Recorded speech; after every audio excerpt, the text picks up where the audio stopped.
Thank you so much, Jasmine Melendez, who has become our Zoom expert almost overnight.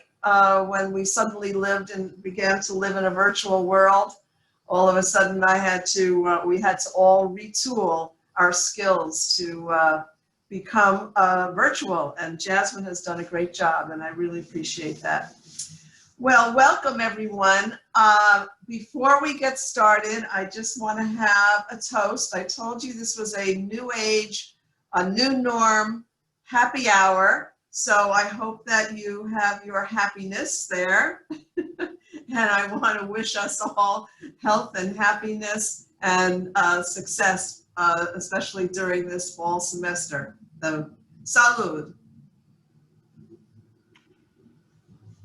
Oh, that's great grape juice. Before we begin our program and I introduce the speakers, I just have a few more housekeeping. I guess we call them housekeeping.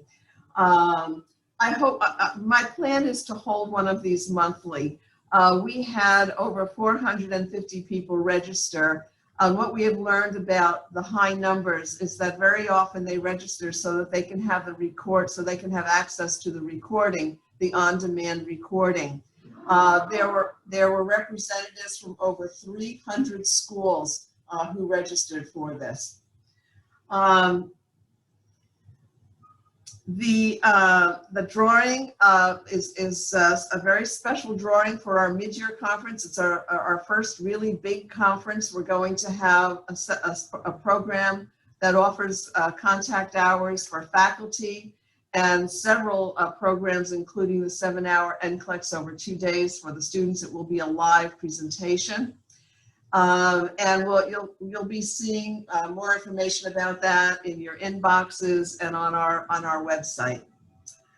On our website now, we have a blog under the faculty tab. I would encourage you all to take a look at that, and we can continue some of the discussions that we're starting today on that blog. So if you go to the nsna.org website and go under the faculty tab, there's a tab for blog, and it has been starting to get quite active, which is very exciting. We will have the open mic at the end of the speakers, but we will also be able to ask the speakers questions. So please be prepared to do that. You can do them in the chat, but I'd also like them to be live so that we get to see you and hear you and put a face with your name. We're going to actually close the session with a song that I just adore. It's called I Am a Nurse, and it was published by the International Council of Nurses. And if you haven't seen it, stick around to the end, and I think that you will enjoy it. So we're going to now take a deep dive into dispelling myths about the next gen NCLEX. Those of you may recall when you registered, I asked you what topics you might be interested in, and this one came up quite frequently. So I have invited the NCSBN, the National Council of State Boards for Nursing, to provide us with a speaker, and I am absolutely delighted to welcome Jason Schwartz, who is the Director of Test Development at the NCSBN, which is in Chicago, Illinois. And what I thought we would do, let's see, I don't see you yet, Jason. Oh, I'm here. There you are. Okay. Oh, with the Sear Tower behind you. Yeah. I decided to go outside, you know. Is it windy there today? Very, yeah. It's very windy here in New York. It's very windy here in New York too. Well, thank you so much for being with us. It's just a pleasure to invite you and have you here. You know, there's been lots of myths and even some papers written about this. I started getting them last semester. People were, this was like a conspiracy theory about, about the NCLEX Next Gen. So I would like you to be a myth buster today. Okay. I'm going to ask you, I'm going to present these myths to you, and you can respond. And then when we finish, everybody who's here, anyone who wants to ask a question can do so. So the first one is that they're saying that the NCSBN wants to replace the nursing process. Right. I mean, so I will say that is not true. You know, when we first started putting information out on the next generation NCLEX, one of our core values was transparency. And so when we would figure out one little thing, we'd sort of drop it out there. But I think what it ended up doing was almost created like a little trail of breadcrumbs where educators and other folks were kind of trying to connect dots, but without full information. And it wasn't that we were intentionally trying to withhold. We're really only releasing information as we had made decisions, right? And the decisions were coming slowly. They were based on data analysis and research. And there were some cases, in fact, where we made decisions, and then as we got more data, we actually changed things up a little bit. So I just want to lay that out as kind of an overall context. So I think as people were sort of struggling to get an accurate picture of the next generation NCLEX, part of it was that we had put out kind of a minimum of information that was enough to maybe sort of connect dots from, but not enough to connect them all accurately. So I think we're in a better place now. But in terms of the nursing process, you know, certainly my whole team is nurses. They wouldn't let me do that or anybody at the organization. I think they're pretty wedded to the nursing process. What the NCSBN clinical judgment measurement model is, and that name kept getting longer the more we went, but the NCSBN clinical judgment measurement model, or NCJMM, right, is really just a framework for large-scale assessment of clinical judgment. Now, it does have some steps. Some of you have studied it and you've seen a layer 3 that has 6 things. And these 6 things, in a way, kind of align pretty well with the 5 things in ADPI or in the nursing process. And so we're not saying do this instead of this. We're just saying that as we did our research into the best way to test clinical judgment in a large scale format, right? We don't have the liberty of being able to have conversations with students or, you know, any kind of, you know, interactive sorts of things beyond just the student at the computer with our test question. So in terms of coming up with our framework, there is certainly some similarity to the nursing process, but we're definitely not saying this replaces the nursing process. We're simply saying this is what we came up with as our measurement framework. The fact that it has a lot in common with the nursing process is probably a good thing. It probably, that I would say adds some reassurance in a way. If it looked too different, that might be odd. But yeah, and that may have been on us in terms of communication at the beginning, that we probably could have done more to say this is really an assessment framework rather than causing a little bit of confusion over whether this was sort of an entirely new approach to nursing or even the teaching of nursing. Well, that leads right into the next myth, and that is that NCSBN wants to redefine clinical judgment. Yeah, you're right. I probably answered a bit of that question as well. And I would say same thing, but I'm going to add a little bit of a metaphor. These days, maybe not too many of us have gotten out and driven our cars, right? We've kind of stayed home a lot, but I would look at it this way. There was, you know, there was kind of a lane of the highway, or a lane of the thoroughfare, you know, for clinical judgment, how to teach clinical judgment, defining clinical judgment. We're not in that lane. We're in a completely different lane that had no cars in it, which is how do you measure this in a reliable and valid, high stakes manner, large scale, right? In other words, you know, 200,000 students take their RN exam each year. How can we test 200,000 students in kind of a, you know, a sit down 2 to 6 hours sort of examination, or maybe 2 to 5 hour now, to do that measurement? And so that was really something that we didn't feel like was already there, right? Clinical judgment was already defined. Clinical judgment was already being taught.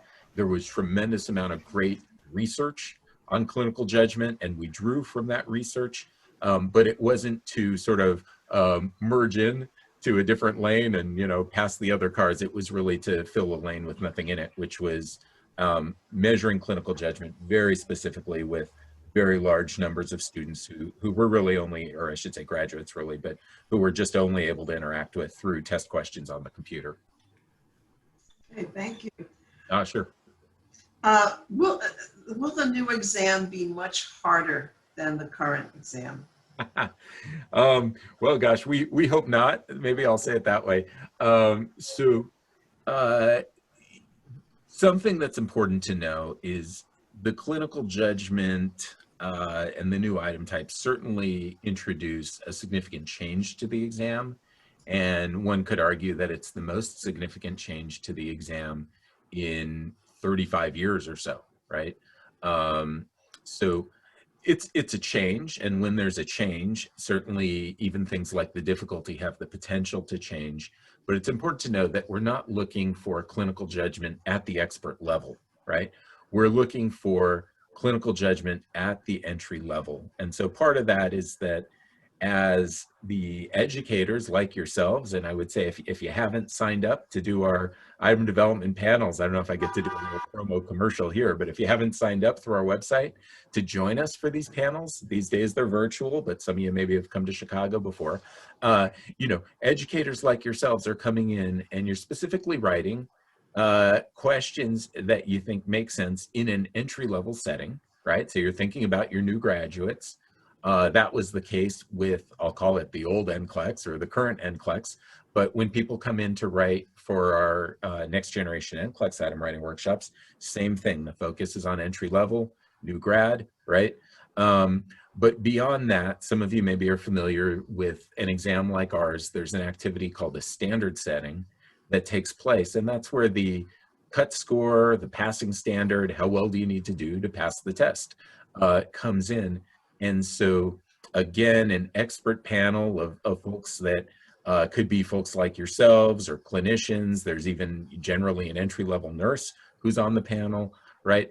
Are really trying to come up with the idea of just what does a new nurse really need to know to be even minimally competent. And so it's easy to imagine some very difficult questions involving clinical judgment.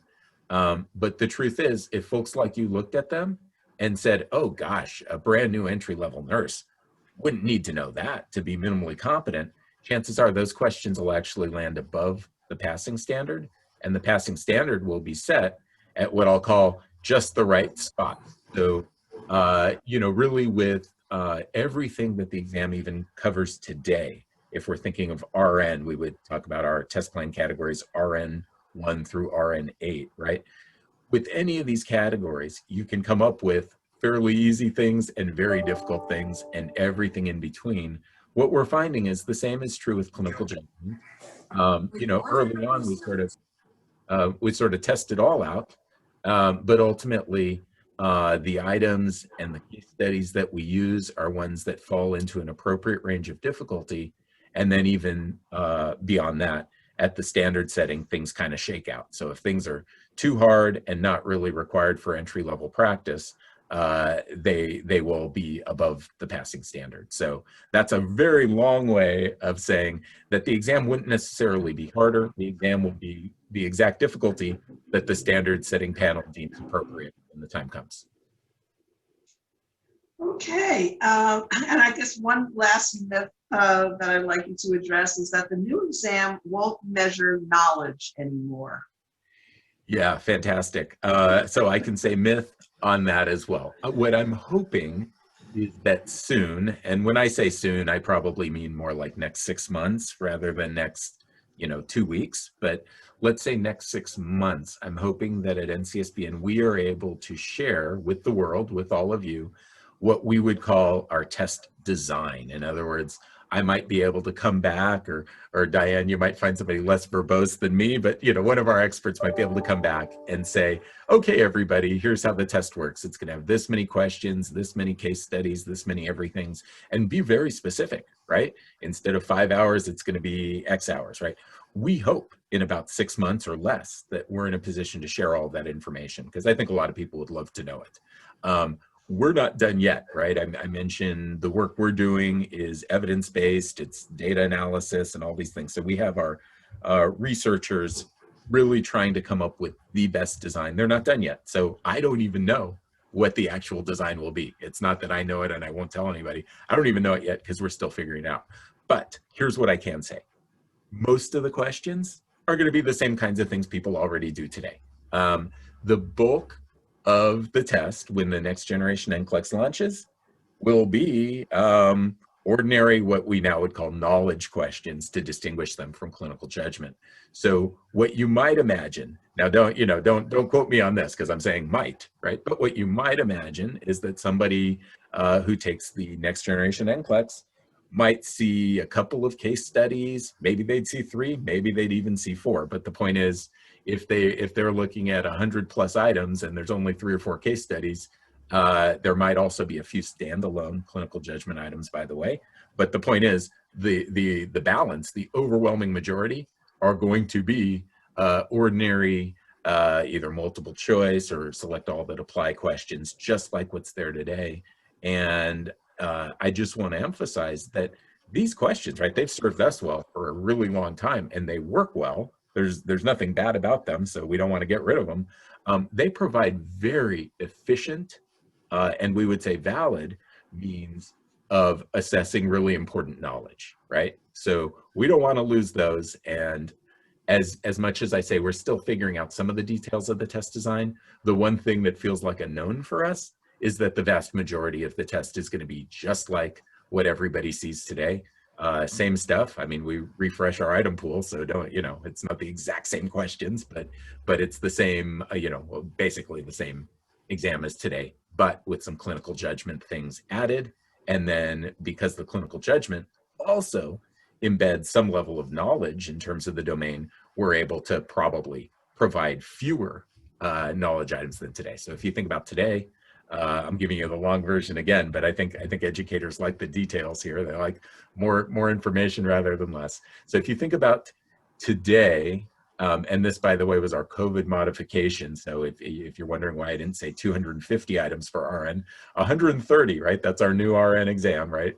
130, rather than picturing 130 knowledge items plus some clinical judgment, very good chance we'll be able to take that 130 knowledge items, shrink it down a bit, I'm not sure how much, and then add some clinical judgment to it. So, but yeah, I want to emphasize the bulk of the exam will continue to be the knowledge items that people know and love, or maybe know and don't love today.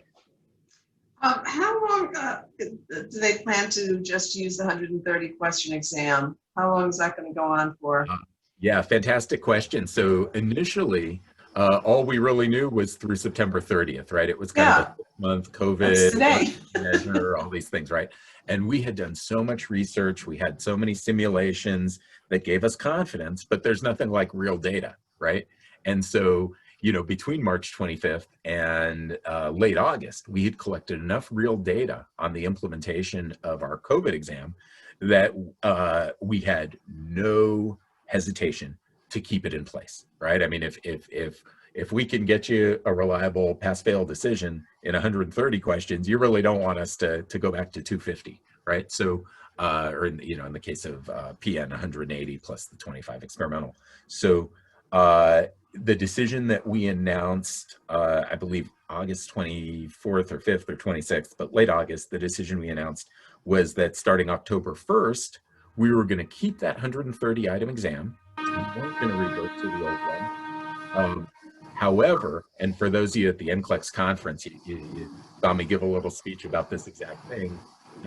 However, for sort of the future of NCSBN's ability to crank out new exams and refresh the item bank and all these things, beginning tomorrow, October 1st, 130 items remain the number that count, but we will be adding back in 15 items that don't count starting tomorrow, as well as the optional next generation NCLEX special research section.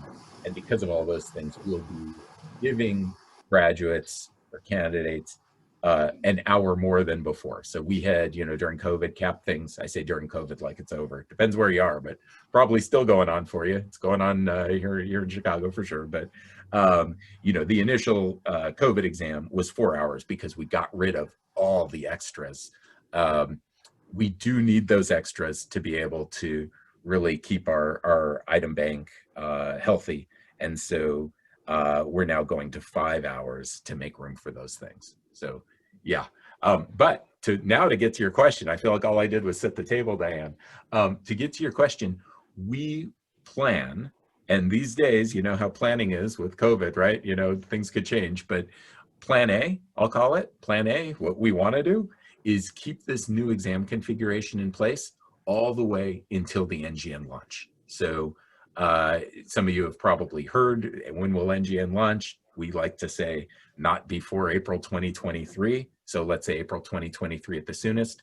Our plan is that the configuration that takes effect tomorrow will be in place through March 31st, 2023. We have no plan to go back to a 6-hour or go back to a 4-hour. You know, depending on the trajectory of the pandemic, could we be forced into going back to a 4-hour? Maybe, right? But certainly when we made our decision in late August, the plan was not just, hey, October 1st, let's have 3 or 6 months of yet another change to the NCLEX. It was, let's make a change that we're comfortable with all the way through the launch of the next generation test. Does that make sense? Yes, thank you. Thank you. Let's see, I think we do have a question from Rachel. Rachel, would you like to ask your question instead of my reading it? Sure.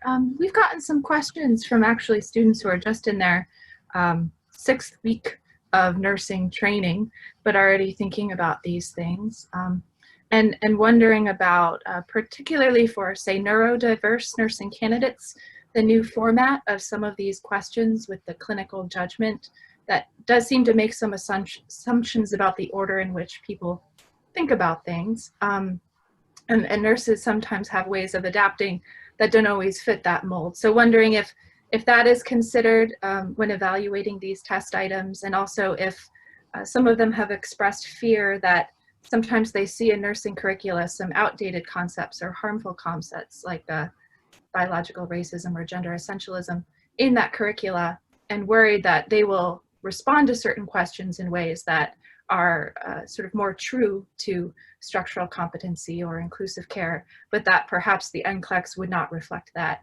and that might be marked wrong. So I was just wondering, so I could provide them if there is an audit process or what the system is for evaluating the test in terms of some of those issues. Yeah, very, very good questions. So yeah, I should warn everybody, my dog just ran downstairs. Hopefully she doesn't start barking and everything like that. But yeah, so let me take those one at a time, and maybe I'll start with the second one, which I'll just say broadly. I'll talk about kind of the diversity and inclusion aspects of the exam, or sometimes, and this could feel like old lingo, you know, these days sometimes, but the bias and sensitivity checks that we do, right? So we've seen, right, whether it's social media or just in our own use of books and curriculum, you know, for some of the research we're doing and some of the resources that we provide our item writers with, there occasionally, right, we'll come across something that feels maybe outdated or not very inclusive, and sometimes even a little bit offensive. That can be in some resources that are out there, right? And sometimes what we'll see on social media is somebody maybe took a practice test or something that wasn't ours, but they'll sort of associate it with us, and they'll say, "Oh no, look at the NCLEX, look at this," you know. And it's every time we check, it's not ours. But what do we do? Well, we have two kind of official external efforts, in addition to just our own staff attempting to apply as much expertise as they can. So let me talk about those two things. One of them we call a sensitivity review. What this is it's a panel of SMEs. They're not nurses. One nurse is there because often these panels, it's what we call a panel of lay people. Often they have questions because they want to know, is this a nursing term, or is this just kind of a term I'm not familiar with from something else? So there is a nurse who's there to answer questions, but basically it's a diverse panel representing essentially different communities from within the overall testing population. You could imagine there would be African-American representation, Asian-American representation, you know, males as well as females, second language, you know, so a pretty broadly diverse panel who comes in, and before any of these questions are ever used on an exam, even before they're used and don't count. So I think I mentioned experimental or pretest questions. This panel would look at every one of these questions, and if they had any concerns at all, right, they would flag these, and we would remove them or we would revise them. And in some cases, if we were a little bit undecided, there's a more formal process to kind of forward them to yet another committee. But the point is, you know, the committee is not a rubber stamp committee. When this group meets, they do flag items, and we do pull these items, change these items, etc. So we're really thankful to them.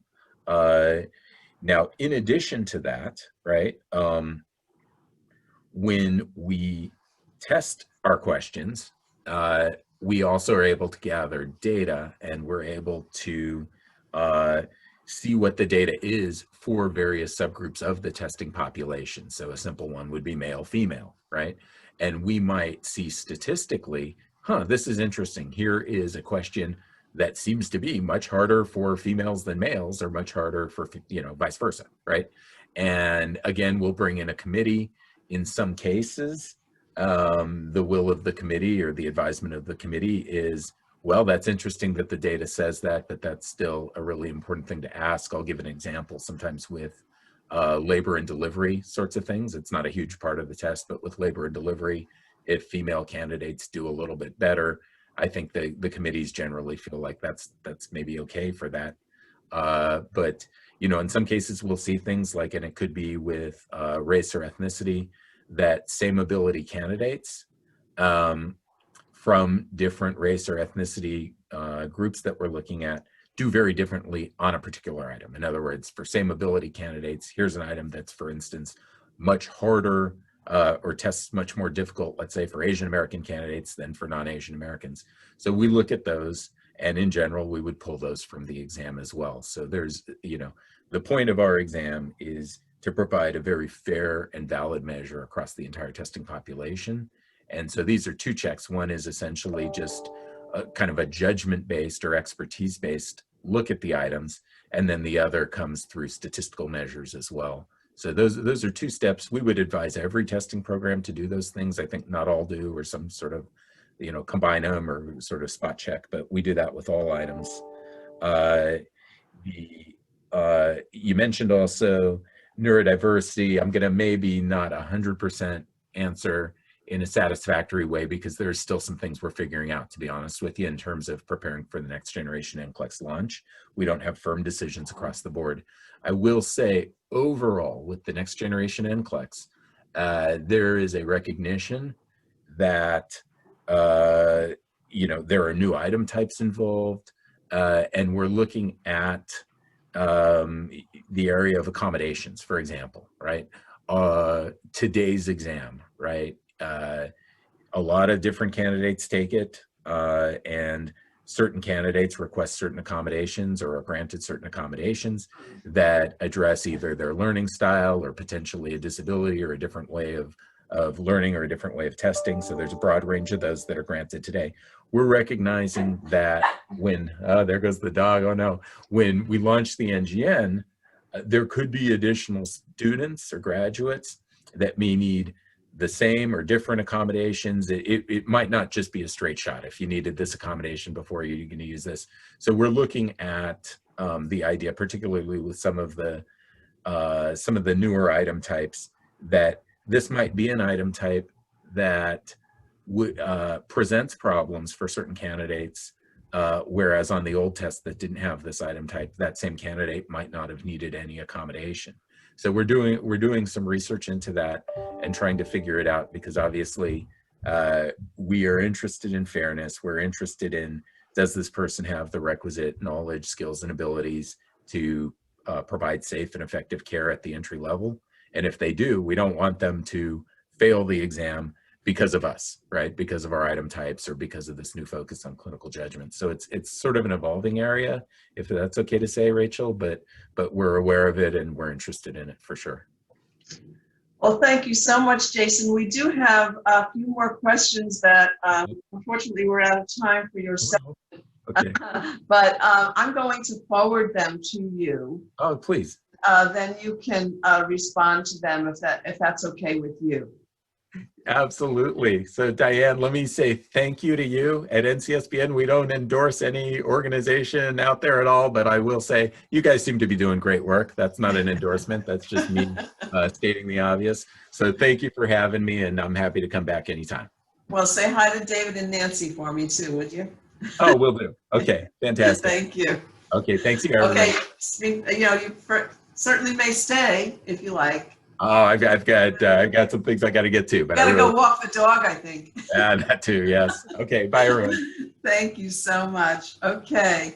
All right. So now the next speaker is Veronica Feeg. She is Associate Dean and Director at Program in Nursing, the PhD Program in Nursing at Molloy College in Rockville Center here in New York. She is very well known here at NSNA because she's our research associate. I don't know what we would do without her, really, without her and her students. Ronnie has helped me for a number of years now with a new graduate study and several other studies that we have done here at NSNA using the wonderful population, the wonderful sample that we have right at our fingertips, so to speak. So I'm going to turn it right over to you, Ronnie.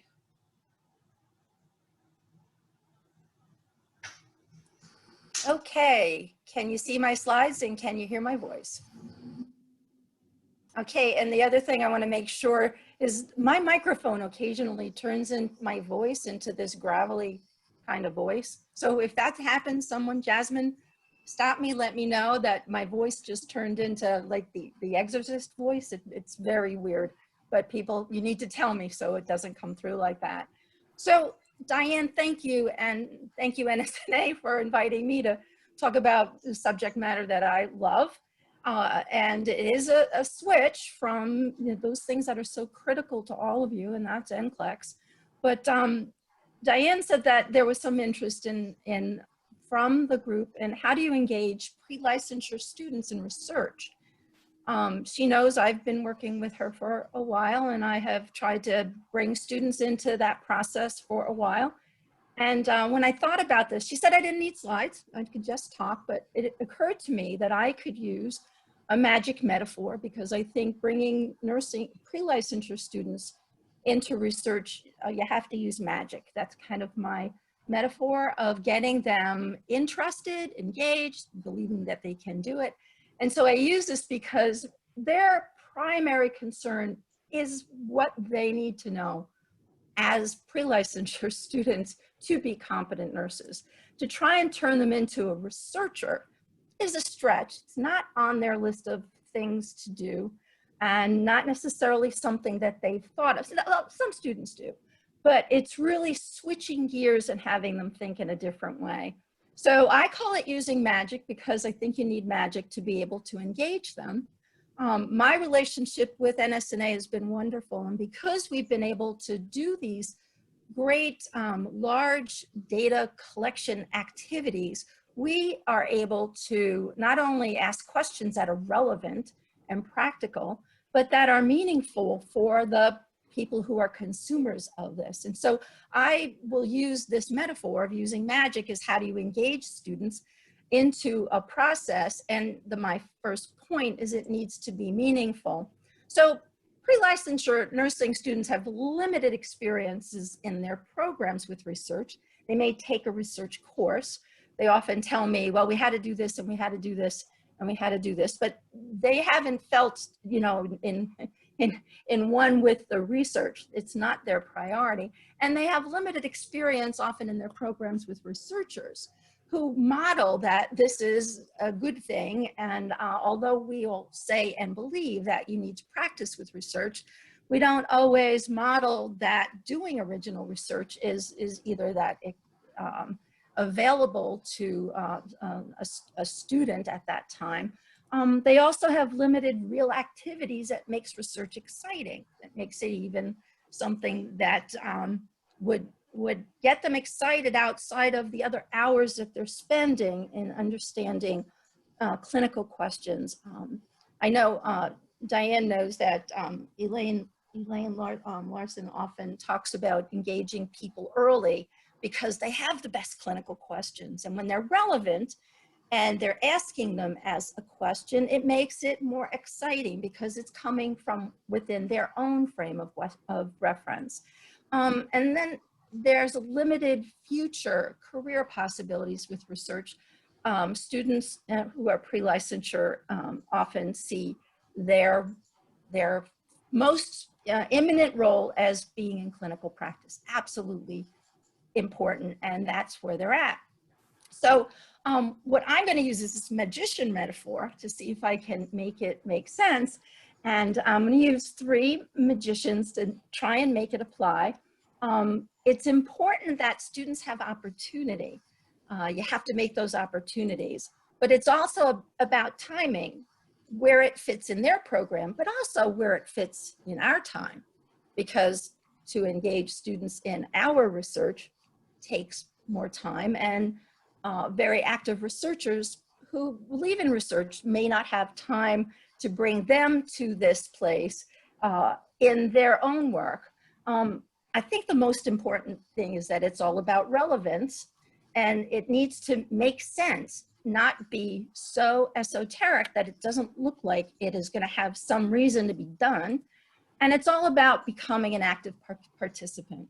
I don't believe you can learn research by reading research. I don't believe you can learn research in a research class where you get the methods and you get the activities and all of those. I think when you're an active participant, whether you're a subject, a participant in filling something out and trying to understand what that is, or whether you're giving the questions or doing the analysis, when you're an active participant, it makes it much more exciting. So it's all about engagement, and that's my magician's metaphor. So I'm a little old, so bear with me.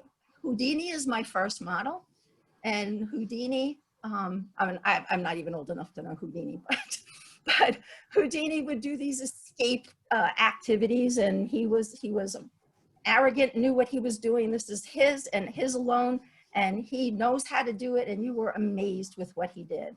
My second example is David Copperfield, and David Copperfield was this glamorous, engaging magician who brought people from the audience into his magic, and then the magic became part of what he was doing, but the audience felt like they were part of it.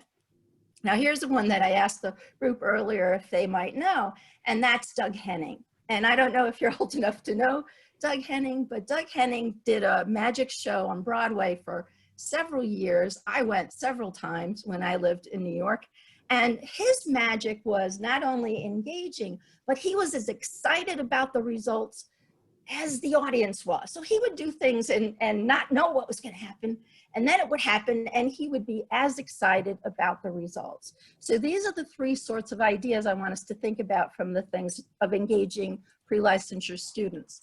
So I'm going to do it with backstory. My backstory is of an undergraduate student that I had gone to her class, and I said, research, research, research. I showed, and she sent me a text message from the class and said, I want to do research. How can I do research? And I said, well, you know, it takes time. You got to make sure she would do a little bit of the background to it. And I didn't have time either.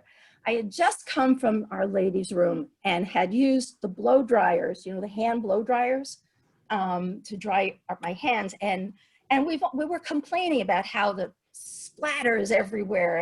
And I wonder if that's even safe. That was our question at the time. And our school wouldn't put in paper towels. That was very real to me as a question. So this young woman came and said, I want to do this. And I said, you know what? I would love to culture what's all around those blow dryers. Maybe we can get the biology department to work with us. Let's see if we can do that. So we met a few times. She stayed engaged. She had to do back stuff to do it. And this looks really formal because we came up with, listen to the title, and it was about blow dryers and paper towels.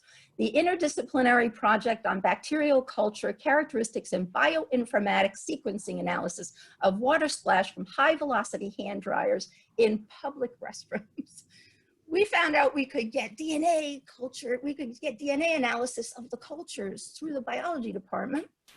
And we wanted to use other public restrooms. This young woman went to Manhattan, Diane, you'll love this, and cultured at Penn Station we had to have a very specific protocol. She had to dress in the garb, and she had to have the little icebox thing to do the culture. She got all of the stuff from the people in the biology department. I don't know that kind of research, but I interested her enough that she went on to do it. This is the poster that she came up with. She found some of the most disgusting things in Penn Station that she cultured. It was a blast. And when she would present to people, their eyes would just open really wide because of the kinds of things that she cultured.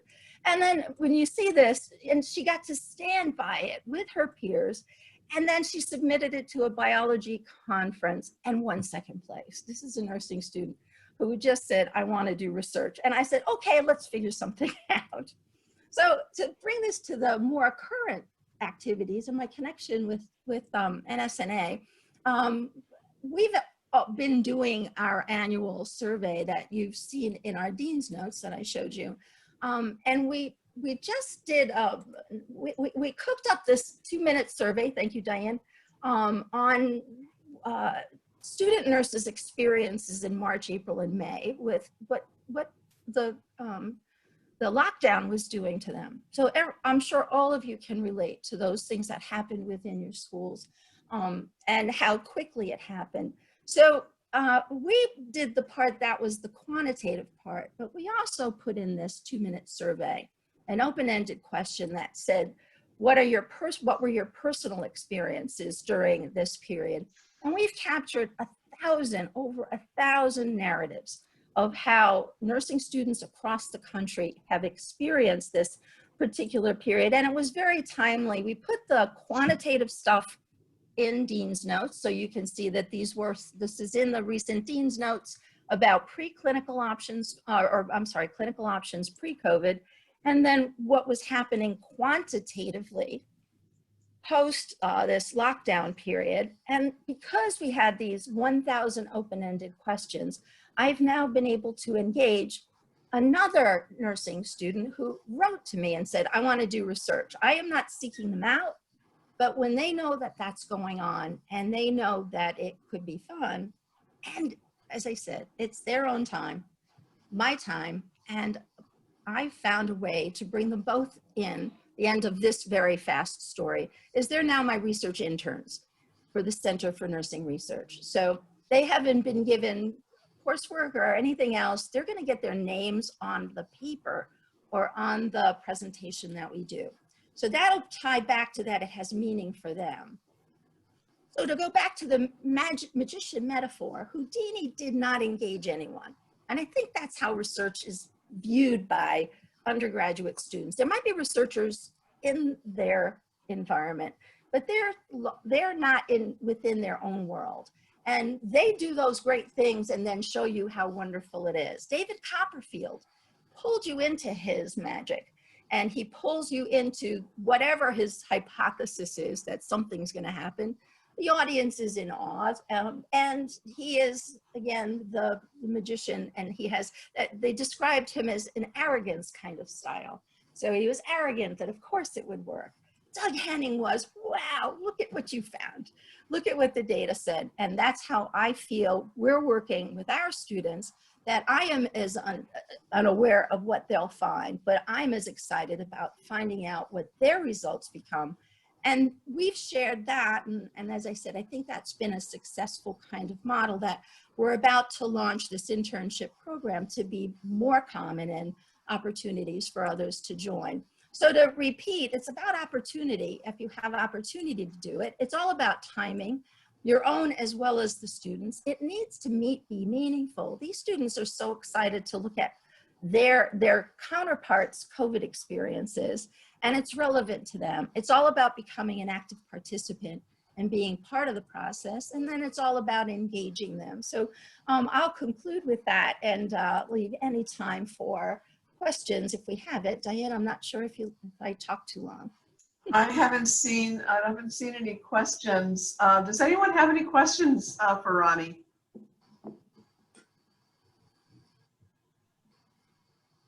No. Okay. Well, Thank you. I hope that you can create some magic with your students, and you know, another way to get them involved is to encourage them to answer surveys and, you know, get involved in research studies. NSNA does support PhD and EDD research for doctoral students, and we probably send one out every month. There's another one going out tomorrow. So encourage your students to respond to those surveys, because they will even learn something just by doing that. If they do enough of them, they'll know that there's all this protocol that has to be disclosed in the very beginning of the survey. Before you even take it, you have to agree to all these things. So they will get some idea of what an IRB is and so forth. So please. Diane, I think that Imprint is doing my article about encouraging participation. It's done. It's been done. Right. Yes, Ronnie wrote an article for us in the, I think it was in the April-May issue. Yeah, I can send that out. I can send that out to everyone.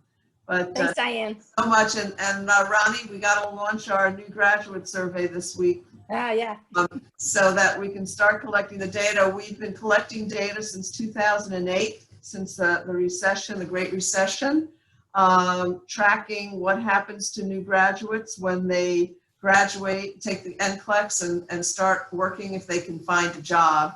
And we don't know what it's going to look like this year. We think the data is going to be very different than it has been for the last couple of years, where it was showing great improvement for new graduates getting jobs. And that was all new graduates, associate degree, diploma, baccalaureate, and entry masters. So we're very interested to see what we're going to find this year, because we're hearing on the street that a lot of new graduates cannot find entry-level positions. And of course, you know the situation with the clinical settings and the clinical placements. I'm sure that many of you are pulling your hair out with that one.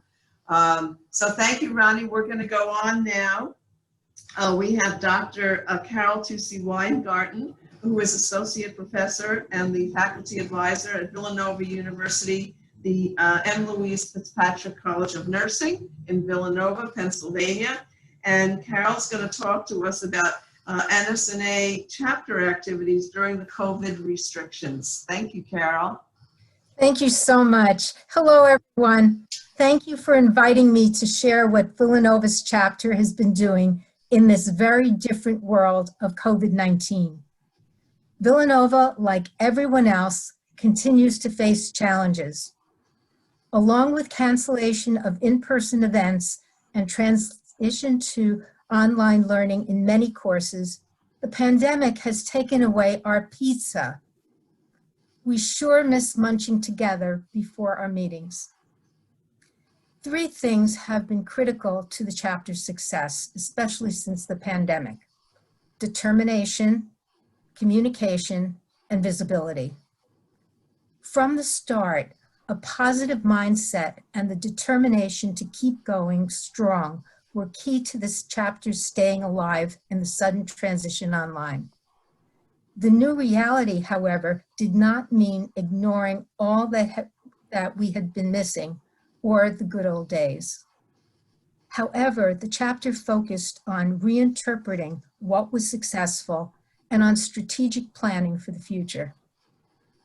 Chapter meetings continue online and feature both speakers and chapter business. With Zoom technology, we're getting somewhere between 74 and 100 people at chapter meetings, and speakers now come regardless of distance or time zone. The chapter remains one of the most inclusive groups on campus. Involvement with the NSNA and the State Student Nurses Association of Pennsylvania has continued. A chapter member serves on the current NSNA board, and 2 Villanovans are on the state board. The chapter's president, Jess Turner, who had started a credit-bearing independent study before the pandemic, she was working with me, explored the impact of leadership in uncertain times, because her independent study bridged the before and since the pandemic has started. The article that she wrote will be published in Imprint, which has a circulation of about 60,000. The BSN Express program for people with degrees in other areas entered in May 2020, and these students were introduced to NSNA right away. I also happen to teach Introduction to Nursing, their first course. A virtual summer meeting and election of 2 BSN Express members to the chapter board have engaged the new class. Freshman reps were elected at a September meeting, so now they're visible on this board too. Due to tech issues, everyone needs to be pre-slated rather than people deciding to run at the meeting. That may change in the future. The chapter sponsored a delegation to the NSNA Summer Leadership U Conference and will sponsor delegations to the upcoming NSNA Mid-Year Conference and the State SNAP Convention. Without expenses of in-person travel, the chapter now can pay for registrations. We're figuring out how to maintain connection among delegation members during these events so that people don't feel like they're attending alone. Visibility is a key to success before, during, and after the pandemic. At the chapter level, a lot of attention is directed toward creating a welcoming virtual online presence and on online communication that helps members to feel both at home and valued. We've been helped along the way by NSNA and its zillion resources. The NSNA staff, President Brandy Borden and the board, as well as our state association, have been a source of connection, support, and consultation for members and advisors. The academic year for SNAP Villanova began with the traditional mentor picnic re-envisioned for a virtual environment. This year, rather than individual mentors, small families of incoming students and mentors were created. The students realized that a small group is often more vibrant and connected than 2 people alone on Zoom. Planning began in June for the August event, and the chapter's vice president, Liana Perez, who led the project, incorporated feedback from the individual mentors and mentees and reflected on past mentor picnics to create an online event that was inclusive and had a zillion pre-assigned breakout rooms that miraculously worked on schedule. During this time of constant change, the leadership within SNAP Villanova recognized the importance of communication through Zoom meetings, phone calls, group texts, and other media. The chapter is constantly recruiting new members throughout the year, and that hasn't changed. Many students don't know how to become members, especially in the virtual format. Our chapter meetings focus on what the different roles have been, our chapter board meetings focus on what the different roles have been in the past and how they have been transitioned. For example, the chapter's fundraising chairs now work with a company that offers direct ordering and shipping. This has continued a stream of income and eliminated issues related to receiving and sorting orders, which had been a big deal prior to the pandemic when we were all in person. The chapter holds office hours, and these were once held in the chapter's actual office at Villanova University and are now being hosted on Zoom. They've drawn a diverse group ranging from freshmen to BSN Express students, and faculty and staff have also dropped by to say hello and see what's happening. Chapter visibility beyond the student body is as important as credibility, especially as schools struggle to continue virtually during the pandemic. A need for chapter presence is constant and must reach not only students, but faculty, key administrators, and whatever office coordinates the co-curricular activities, including the Student Nurses Association. At Villanova, our office is called Student Involvement. It could be student activities or something else wherever you are. The success of the chapter, as always, links to the support of these key people during and after the pandemic. Emails announcing the chapter's activities and meetings are also sent to faculty and staff, and the chapter's newsletter, social media presence, and a web page, which for us is currently still under revision are essential to success. Reports to student activities and to the administration, announcement at faculty meetings, and I say something at every faculty meeting just about what SNAP Villanova is doing, and forwarding or posting information about the chapter to the entire nursing program. And at Villanova, that's something that faculty do. Help keep the chapter known and also teach its continued importance and ever-growing importance. Looking ahead, updates to our chapter bylaws are on the agenda. I also want to emphasize the importance of strong communication between the chapter president, the chapter leaders, and the advisor. This takes extra planning during the pandemic because we don't see each other in person at the college. We don't run into each other or plan to have a cup of coffee someplace together. Advisors also need to be sensitive to what students are experiencing as COVID-19 continues to affect every aspect of life. And I've found too that being proactive and reaching out to students who seem to maybe be having a difficult time, or maybe just to be having a time, or to say, hi, I just want to check in and see how things are going, makes a big difference. Because there is a fog-like blanket that seems to cover people from time to time. Academic schedules for spring 2021 are going to be different too. For example, Villanova will conclude this semester before Thanksgiving, return on January 25th instead of January 11th, and have a spring semester without a spring break. This was just announced. So many joyous events like the international and local service and other trips during spring break, especially for the seniors, are not going to take place in person. In the world of Zoom, everything moves fast and can be impersonal and exhausting. We're kind of becoming zombies. The advisor role thus becomes even more important for inspiration and for morale building. So in conclusion, NSNA is not lost, and we are not lost. In fact, in many ways, we are stronger than we knew that we ever could be, and we are present more than we ever could be. We've always been virtual. NSNA has always been virtual, mostly. Now we have a name for it, and now we have a connection for it, and there are 100 and something people sitting here today because of this technology. Determination, communication, and visibility are critical to success. Doing things differently is our new normal at Villanova and will continue to be a way of life, and we're becoming peaceful with that. Along with some very steep learning curves, have also come many positive outcomes and relationships. And beyond the pandemic, these virtual events and meetings are going to continue.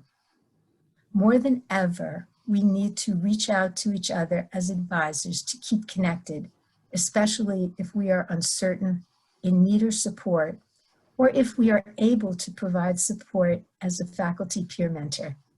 Thank you so much. Thank you so much. Thank you, Carol. We do not, I don't see any questions in the chat. Anyone have a question for Carol? If you think of something, you can put it in the chat, and then we will forward it to Carol, and she will be able to get back to you on that. We have been seeing wonderful engagement in everything that we're doing online with the students, and I really do think that they have a thirst or a hunger for seeing each other. You know, that's the number one reason why students join NSNA is for the networking, and our surveys have shown that. And they have lost that opportunity. We're not having a live mid-year, and we didn't have a live convention in April, but they're very energized and very active online, and really do enjoy seeing each other even though it's a virtual meeting. So please encourage your students to participate in NSNA.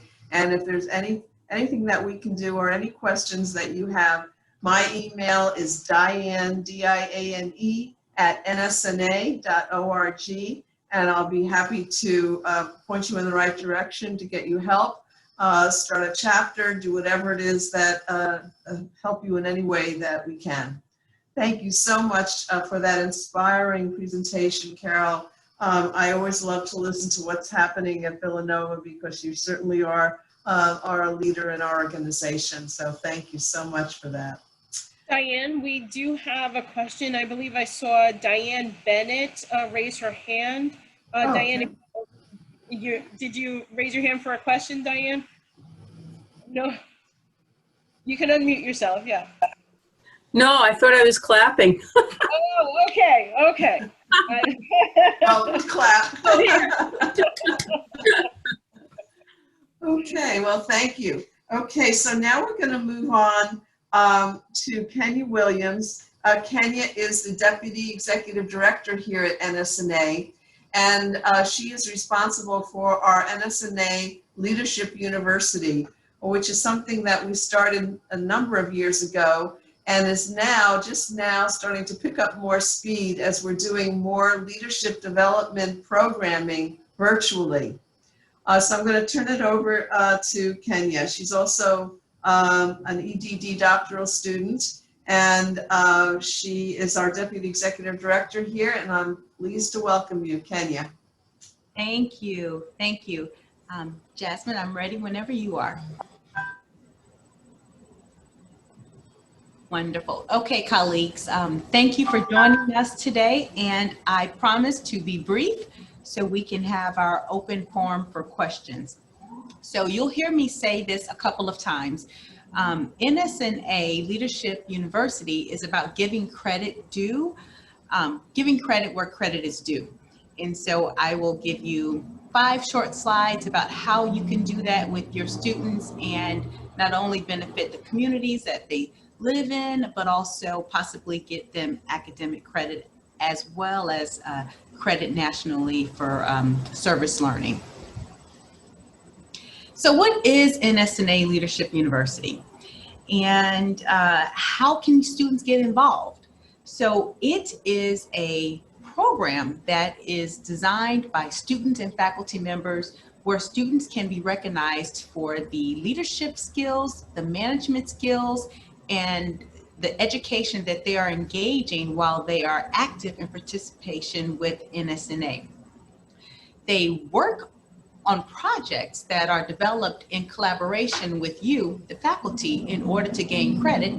We'll talk about how they can possibly gain credit academically as well as national recognition. It is important to note that NSNA is open to all nursing students who are working towards their initial licensure to become a registered nurse, as well as those students who are in an RN to BSN school, with the caveat that their school is a school constituency of NSNA, or they're in the progress to becoming an NSNA constituent association. So how is NSNA Leadership University different from a regular traditional university or college? Well, the biggest thing is it's not a brick and mortar type of campus. It is a virtual, robust learning environment where students can engage with faculty members to develop their individualized personal educational program for them to gain credit. One of the best things about NSNA Leadership University is there is no tuition. One of my great mentors had told me once, pay your tuition only once. And so with NSNA Leadership University, you get the benefit of gaining wonderful educational platforms and modules to where you do not have to pay tuition, but you gain so much more in doing so. Also, I want to make sure that I point out that the credit, you heard me mention before, giving credit where credit is due.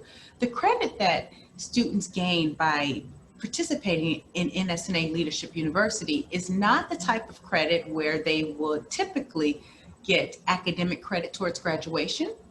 But again, I will tell you how you can work towards that with your students.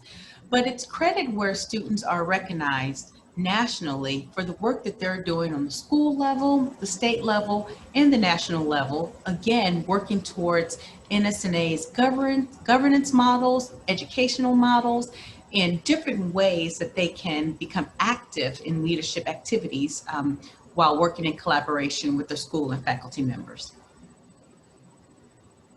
So I did mention this before, but I always make a special note to point this out, that Leadership University, again, is open to all nursing students, from our RN students, our LPN to RN students, our BSN to our RN to BSN students. Sometimes these groups feel like they cannot participate in NSNA Leadership U's, and as well as our entry to practice master students who are preparing for their initial licensure to become registered nurses. So the field is open and it's wide, and it's there for nursing students to be able to gain credit by participating in NSNA activities. So I'll keep this brief, and there's a lot of text here, and I'm not going to read it all, but I will walk you through how a student basically starts the process with NSNA Leadership University. So you have a student who's interested in becoming active with NSNA Leadership U, and they realize that they're at a school who happens to be a constituent association, or one that's in the process of becoming a constituent association. They take the information then to their faculty member, who talks with them about what type of program they would be interested in doing, whether it's being an author to a NSNA resolution, or learning more about their treasurer or fiduciary duties, or actually doing a poster presentation that they can do at a convention or school chapter or state level. They enter into an agreement with their faculty member that basically will lay out what the components will look like in order for this student to get credit for NSNA Leadership University. And it's one where they discuss where some of these tools and some of this education that they're working towards can also sometimes be supplemental for some of the academic core requirements that they have for a credit class, course-bearing class that they are working towards. Or it could be for a program that's in an independent learning type of situation. Many students take those extra hours in order to be able to gain extra leadership experience. So there's two ways where a student can get credit for this at their particular university or college of nursing. And then you have many students who are doing this for the sure joy of learning, education, servicing their communities, as well as being active participants with NSNA. So once they have an agreement with their faculty advisor that says, you know what, you're going to do this amazing membership project that's going to help not only the school, but our state chapter, and this is what you'll deliver us at the end. The faculty advisor then looks at and reviews the student work, just like they would in any course or any independent project. And once they have confirmed that the student has completed all of the requirements as they have agreed upon with their student, then the faculty member then submits a completion. There's a JOT form that's sent out whenever it's asked for, and there's a location on our page that shows where you can get the information to submit the JOT form for completion. The faculty advisor will also receive a special certificate that signifies that they are a NSNA adjunct faculty member, and the student, when they graduate, also receives a really wonderful frame certificate that they can display all of their hard work that they've done for NSNA Leadership University, as well as it's a wonderful addition to their resume. So there are several modules, and there's more that are constantly coming with NSNA Leadership University, along with videos that we have now housed on our website. But there are Breakthrough to Nursing projects, there are membership projects, there are treasury projects, there are health policy and advocacy and resolution projects, two of my favorite, and delegate service for those who are serving in a delegate capacity, both at our national annual convention as well as mid-year, and we found ways for our delegates to also be active members and participate with NSNA and our new virtual reality as we continue to pivot. And so colleagues, that is all. It was brief, it was short. It is NSNA's Leadership University. It's a way to have your students engage with NSNA, give them credit where credit is due. Sometimes they can get academic credit, but also get credit and get recognition nationally for the work they're doing for their community, their school, their state, and also on the national level. And that is all. Thank you. Well, thank you so much, Kenya. You know, one of the easiest, I think, fits for the Leadership University is in the population and global health, or in the leadership courses that all students pretty much have to take now. But certainly projects that can fit into those subjects can be extremely valuable in terms of leadership development that they wouldn't get anyplace else. I've also had several questions about service learning because so many colleges and universities are having, the students are having difficulty actually fulfilling those service learning obligations during this COVID crisis. So there's lots of things that can be done online. The students, when they got together for their school president's forum a couple weeks ago, were describing some very exciting projects that they were doing, such as teaming up a student with a senior citizen who may be homebound and having them call them a couple of times a week, checking in and just conversing with them and alleviating some of that loneliness. So there's lots of things that can be done. There's even fundraising activities that they developed online. Students are so creative and so innovative. And I think that this is one way of recognizing that innovation and creativity and giving them some academic recognition for that.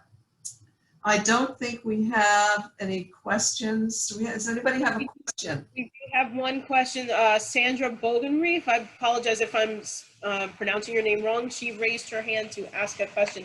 Please unmute yourself and proceed with your question. I'm sorry, I must have pushed that button inadvertently.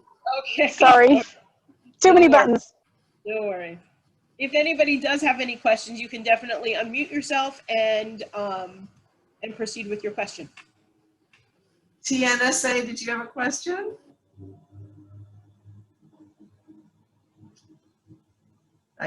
Okay, I should put the microphone back on. Okay, well, now I really would like to open up the microphones to all of you and hear what's on your mind and what kind of questions or comments you might have or discussion that you would like to have. Who would like to go first?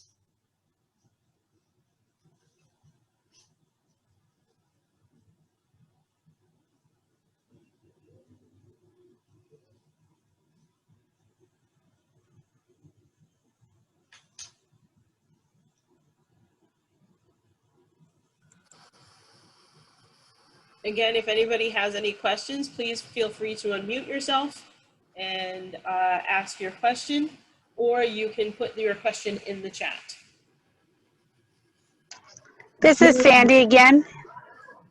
Hi. I really do have some questions. Hi, I'm kind of new to this, and we have a group on our campus who is a member of yours, and we have a practical nursing and a professional nursing AD program, which is very accelerated, very fast, and the students want to be involved. It's a high desire to be involved in your organization. And so I can see where the community service things are working a little more available in a 4-year, 2-semester with a break college, a BSN level and above. Can you help me, guide me a little bit on how you foresee the ADNs in their accelerated program to participate in some of that stuff. I like the calling. That's a great idea for a senior citizen. Something with parameters and something limited, because they don't have a lot of time. We barely get them passed. And then when they get to their BSN program and they have their community outreach services as part of their curriculum, I can see how that works. Do you have any light, shed a little light on the practical nursing, which is still 4 quarters, and then the ADN, on how you can help me figure out how to get them involved more, or what kind of projects you want them to do, or what other people are doing? Let's hear from the people who are here. I know we have several associate degree faculty with us today. Can you share with us what you're doing? I'm doing Zoom meetings once a month. We're an ADN 16-month program. We're doing monthly meetings. We are doing sponsoring somebody out in the community, healthcare providers. This month it's firefighters. We're providing a dinner for firefighters out in community. We are working at we go once a month or so to a local ministry to pack boxes to be distributed, food, clothing, those kinds of things. And it works. You know, the students come in and out on this. It is true, we only have them for that short period of time, but those that get involved really love it and spend a decent amount of time working to make our organization successful. We've grown. I took it over about 3-4 years ago. I had 5 or 6. We're up to about 75 or 80 students now. Where are you, Lisa? What school are you in? I am with Kaiser University, Tampa. Very good. Okay. Thank you for sharing that. This is Cheryl Schmidt, and I was going to tell Lisa, I told her online, I love your dog. I saw you hugging your dog. I just taught the American Red Cross disaster course this morning to a Scottsdale Community College here in Arizona through their Student Nurses Association, and we've been teaching it through NSNA twice a year, and it can be done on Zoom. The students can take the 3 prereq courses online free through the Red Cross.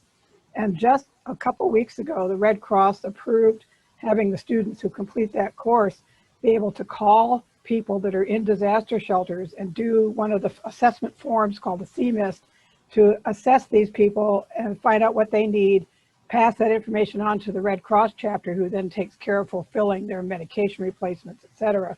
That would be one way to get students involved in their community, and you can go to I'll get any Red Cross chapter to help you do that. I'm willing, if possible, to Zoom it in, but try to get people in your own area so that you connect with your local chapter. Nursing faculty can have it taught in any program, but that's one idea to do, because it can be virtual, and then you're there, and if you are needed later on, you can be a volunteer in your chapter. Cheryl, I wonder if that has any clinical, could get any clinical recognition, because it is clinical related. Exactly. Some of the schools here are using that for their community health clinical. I know that the ADN and LPN programs may not have that need, but you're still working with real people. It's not mannequins, it's not virtual. So that would be a way to get some of that clinical outreach that you can't do in a hospital right now. And these people that we see in shelters have trachs and colostomies and feeding tubes and all kinds of things. So you can still get some actual clinical experience if you're actually in a shelter. And once the students take those 4 courses, they can work in a Red Cross shelter under RN supervision without their clinical faculty. The National Red Cross has approved using them as care assistants or nursing assistants for those clients in the shelters. Thank you so much for sharing that. And we will be doing the Red Cross certification during the mid-year conference at the end of October.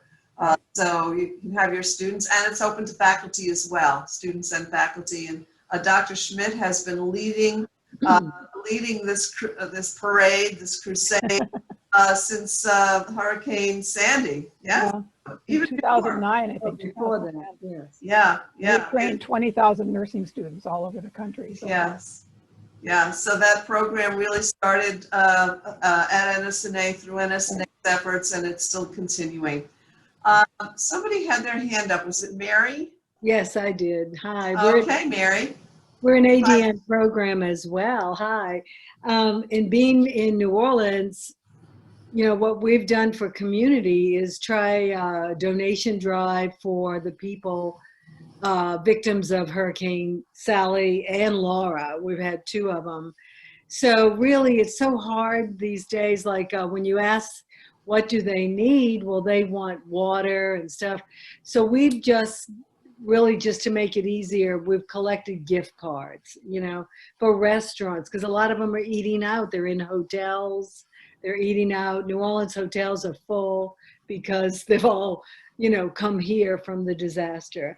And then another wonderful thing we've done since this crazy time that we're in is we've always had guest speakers, but now you can get guest speakers that are not even, you know, physically here. It's all virtual. So we actually had Brandy Borden, the president of NSNA, come. She's a graduate of ours who's now working towards her BSN. And so she came, and oh, the students were so impressed to see the progress and the development of her. And it was just great. So you know, great. We've got some great guest speakers lined up for our monthly Zoom meetings, you know. And the students love it. You know, they love being at home. They're comfortable with all this technology. Whereas, you know, we're digital, yes, you know, immigrants, right? Yeah. So they don't mind it at all. So that's what we've been up to. Thank you so much, Mary. I'll have to tell Brandy. Those are great ideas. I really appreciate that. I don't want to give the image that our students aren't doing things. They are providing food for family on Thanksgiving. And did I break up? So we are doing things. I just want something more curriculum focused a little bit to kind of not double duty things a little deeper. Some of the people are hungry for deeper, but thank you. Thank you, Sandra. Good question. Okay, anybody else? We have time for one more question before we do our raffle. This is Camille Baldwin. I'm in Nova Southeastern in Fort Myers, Florida. We're kind of a small campus. I was telling you guys I only have about 27 members. I'm trying to get the membership up. But we are doing things. I have a great new board who's really excited. One of the things that we do is there's a place down here called Immokalee, Florida, and they are underprivileged, underserved area, and we are doing a mask drive, a children's mask drive, because the children down there, again, don't have the fun masks, so we are doing a fun mask drive to do that. We've been trying to do monthly meetings, and we have a lot of people who are coming who are interested because we invite our whole nursing program, but I'm trying to get them the membership up. How do you guys get that membership up and going and get them more excited? And I don't know if again, our membership kind of went down because of COVID, but how are you guys encouraging them to get that membership back up or to join? Somebody like to share? I would like to share. Hi, I'm Linda Savidio from Brookdale Community College. We also had a dip in membership last March when we all of a sudden were hit with the pandemic. And now that we have we're back in clinical and we're really good. All the students are excellent at Zoom. They are making contact with, we have over 400 students, and they're making contact with those students via a Canvas core shell that they put information in. They are having monthly meetings. They have a new executive board, a new president, a new vice president, and then we have students on both our curriculum and faculty meetings. So the students are getting involved at that level. Of course, they've always been involved in the community, Superstorm Sandy, 9/11. So we had a lot going on in New Jersey and New York. So getting the students to join, for us, what's working is placing information and asking faculty to place the information in their learning management system core shell as to open enrollment.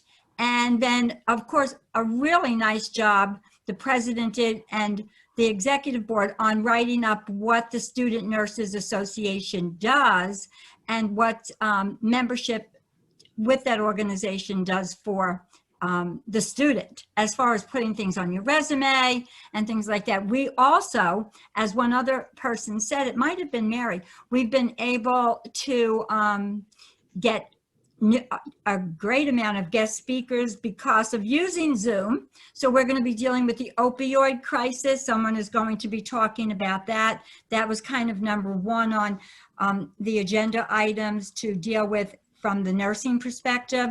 So that's how we're getting people. We're going through the course faculty. They're posting things in their course shell, and then the students can then go to the SNA course shell, and that's how we're starting to resume that connectivity. So thank you very much.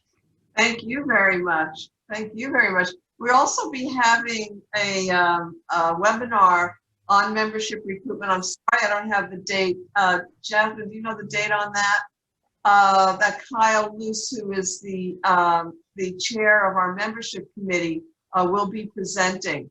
And he'll be talking about both the benefits that are tangible and the benefits that are intangible. I mean, the tangible benefits alone really are so magnificent in terms of what you're paying for membership and what you get. But of course, the intangible is the leadership development and the opportunities to network and learn from each other.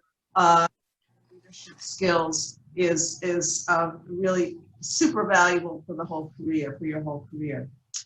Well, we've come to the end of our time. Look forward to next month. We'll have guest speakers again. I have a whole list of topics that were presented to me from your registrations. So I'll go through those and try to pull out. I know testing was one big one, so that will definitely be on the agenda. And in the meantime, if there's anything, Diane at nsna.org, please feel free to contact me. I want to thank our excellent speakers today and my staff, Jasmine, Kenya, thank you so much. And now we're going to close with I Am a Nurse. Enjoy it. And thank you, everyone. Be safe and be well. Thank you. Thank you.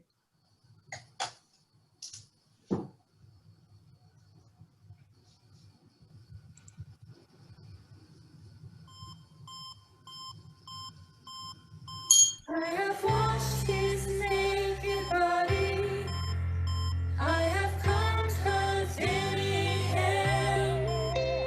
I have held his hand in a smallest house, and sharing her despair.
still here to breathe the most rewarding job on earth.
To nurses on the front line, your passion, courage, and perseverance to